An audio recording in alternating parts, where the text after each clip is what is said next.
द्रौपदी का सत्यभामा को उपदेश तथा सत्यभामा की विदाई। द्रौपदी ने कहा, सत्य, मैं पति के चित्त को अपने वश में करने का ये निर्दोष मार्ग बताती हूँ। यदि तुम इस पर चलोगी तो अपने स्वामी के मन को अपनी ओर खींच लोगी। स्त्री के लिए इस लोक या परलोक में पति के समान कोई दूसरा देवता नहीं है। उसकी प्रसन्नता होने पर वह सब प्रकार के सुख पा सकती है और असंतुष्ट होने पर अपने सब सुखों को मिट्टी में मिला देती है। हे साध्वी, सुख के द्वारा सुख कभी नहीं मिल सकता। सुख प्राप्ति का साधन तो दुखी ही है।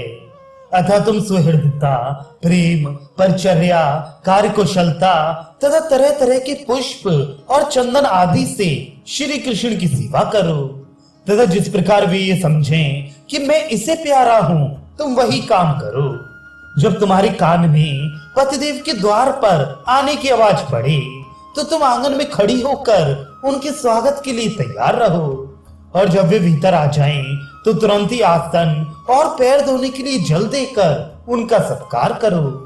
यदि वे किसी काम के लिए दासी को आज्ञा दें तो तुम स्वयं ही उठकर उनके सब काम करो। श्री कृष्ण चंद्र को ऐसा मालूम होना चाहिए कि तुम सब प्रकार उन्हें ही चाहती हो। तुम्हारे पति यदि तुमसे कोई ऐसी बात कहें कि जिसे गुप्त रखना आवश्यक ना हो तो भी तुम उसे किसी से मत कहो।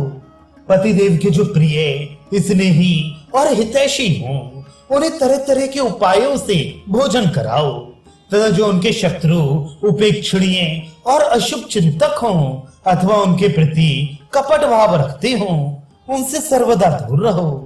प्रद्युम्न और सांब यद्यपि तुम्हारे पुत्र ही हैं, तो भी एकांत में तो उनके पास भी मत बैठो।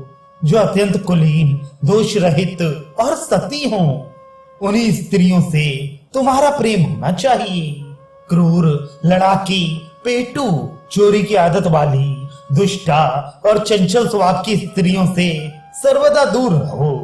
इस प्रकार तुम सब तरह अपने पतिदेव की सेवा करो। इससे तुम्हारी यश और सौभाग्य की वृद्धि होगी। अंत में स्वर्ग मिलेगा तथा तुम्हारे विरोधियों का अंत हो जाएगा। इस समय भगवान श्री कृष्ण मार्कंडेय आदि मुनियों और महात्मा पांडवों के साथ तरह तरह की मनोनुकूल बातें कर रहे थे। वे जब द्वारका चलने के लिए रथ में चढ़ने लगे तो उन्होंने सत्यभामा को बुलाया। तब सत्यभामा जी ने द्रौपदी से गले मिलकर अपने विचार के अनुसार बहुत सी ढांढस बंधाने वाली बातें कही। वे बोली, कृष्णी, तुम चिंता ना करो, व्याकुल मत हो और इस प्रकार रात भर जागना छोड़ दो। तुम्हारे देवतुल्य पति फिर अपना राज्य प्राप्त करेंगे। तुम्हारे समान शील संपन्न और आदरणीय महिलाएं अधिक दिन दुख नहीं भोगा करती। मैंने महापुरुषों के मुख से यह बात सुनी है कि तुम अवश्य ही निष्कंटक होकर अपने पतियों के सहित इस पृथ्वी पर राज्य करोगी। तुम शीघ्र ही देखोगी कि दुर्योधन का वध करके पृथ्वी पर महाराज युधिष्ठिर का अधिकार होगा। तुम्हें दुख में देखकर भी जिन्होंने तुम्हारा अप्रिय किया, उन सबको तुम नरक में गया ही समझो। युधिष्ठिर, भीम, अर्जुन, नकुल और सहदेव से उत्पन्न हुए तुम्हारे जो प्रतिबिंधे सुतसोम, श्रुतकर्मा, शतानीक और श्रुतसेन नामक पुत्र हैं, वे सभी शस्त्र विद्या में निपुण बांकुरे वीर हैं।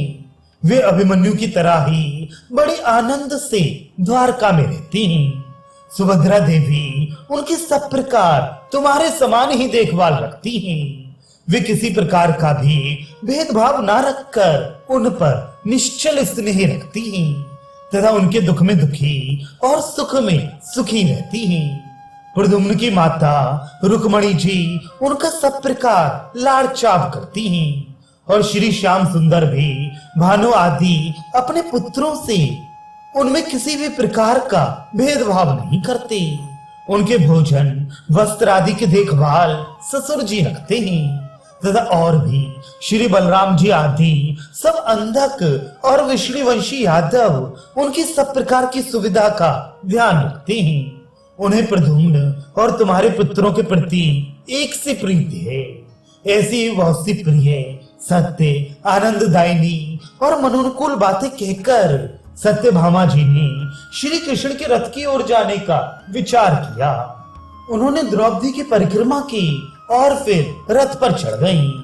श्री कृष्ण ने मुस्कुराकर द्रौपदी को धीरज बंधाया और फिर पांडवों को लौटाकर घोड़ों को तेज करके द्वारकापुरी को चले।